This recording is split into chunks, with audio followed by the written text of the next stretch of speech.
আপনাদেরকে ওয়েব ফিল্মটি থেকে একটা কল রেকর্ড শোনাচ্ছি। বাবা, তুমি কাঁদতেছো কেন?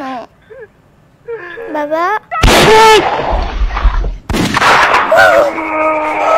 এই কল রেকর্ডটুকু শুনে কি আপনি বুঝতে পারছেন এটা ঠিক কোন কল রেকর্ডের মতো শোনাচ্ছে?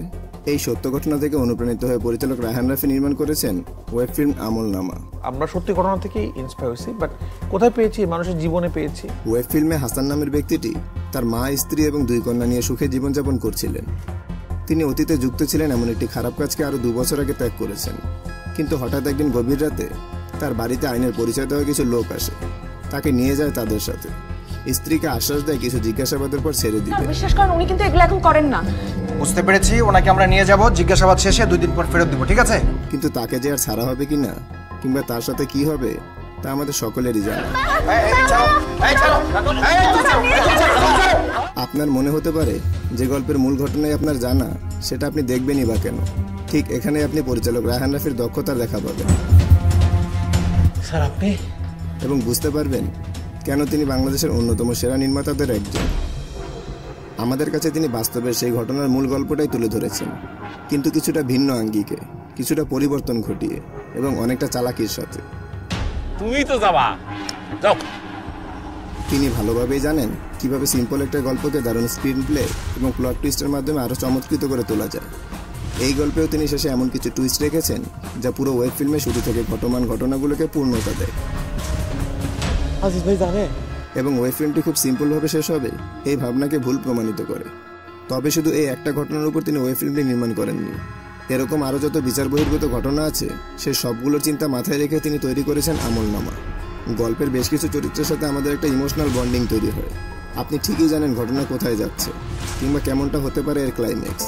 তবুও যাত্রাপথের কিছু কিছু অংশ এতটাই হৃদয় বিদায়ক যে আপনি একটু সময়ের জন্য থামবেন, একটু দীর্ঘশ্বাস নেবেন। ছোট্ট বাচ্চা মেয়েটির নামাজ শেষে অশ্রুভেজা চোখে মোনাজাতে আল্লাহর কাছে বাবাকে ফিরে চাওয়ার যে দৃশ্য দেখবেন, আমার বাবাকে সুস্থভাবে ফিরিয়ে দাও আমাদের কাছে, বাবা যাতে সুস্থই থাকে। তাতে চোখ জোড়া ভিজবে আপনারও, কারণ আপনি জানেন সে বাবাকে ফিরে পাবে না। গল্পটা শেষ হতে হতে আপনি বুঝতে পারবেন কেন এই ওয়েব ফিল্মের নাম আমলনামা। কে নিজের কর্মের হিসাব দিচ্ছে কিংবা কে কার কর্মের ফল পাচ্ছে। প্রতিটা চরিত্রের অভিনয় শিল্পীরা অত্যন্ত গুণী এবং দারুণ কাজ করেছেন। বিশেষ করে জাহিদ হাসান, তমা মির্জা এবং কামরুজ্জামান কামুর অভিনয় ছিল নজরে পড়ার মতো। এছাড়াও ছিলেন গাজী রাকায়েত এবং সারিকা সাবরিন। হাসানের চরিত্রে কামরুজ্জামান কামু এবং ইমরানের চরিত্রে জাহিদ হাসান। তাদের চরিত্রগুলো ছিল খুবই গুরুত্বপূর্ণ এবং যথেষ্ট ভালোভাবেই তারা সেগুলো উপস্থাপন করতে পেরেছেন। এছাড়া যতটুকু সময়ের জন্য তমা মির্জা এবং সারিকা সাবরিন স্ক্রিনে এসেছেন, তাদের দায়িত্বে দেওয়া চরিত্রগুলোকে পরিপূর্ণভাবে নিজেদের মধ্যে ধারণ করে আমাদের মাঝে সুন্দরভাবে তুলে ধরতে পেরেছেন। গল্পে তমা মির্জা ছিলেন হাসানের স্ত্রী এবং সারিকা সাবরিন ছিলেন ইমরানের স্ত্রী। চরিত্রের দিক দিয়ে খুবই চ্যালেঞ্জিং একটা রোল প্লে করেছেন তমা মির্জা। বাংলাদেশের অভিনেত্রীদের মধ্যে তিনি তার অভিনয়ের দক্ষতার দ্বারা নিজেকে অন্যরকমভাবে গুছিয়ে নিচ্ছেন, করছেন চমৎকার কাজ।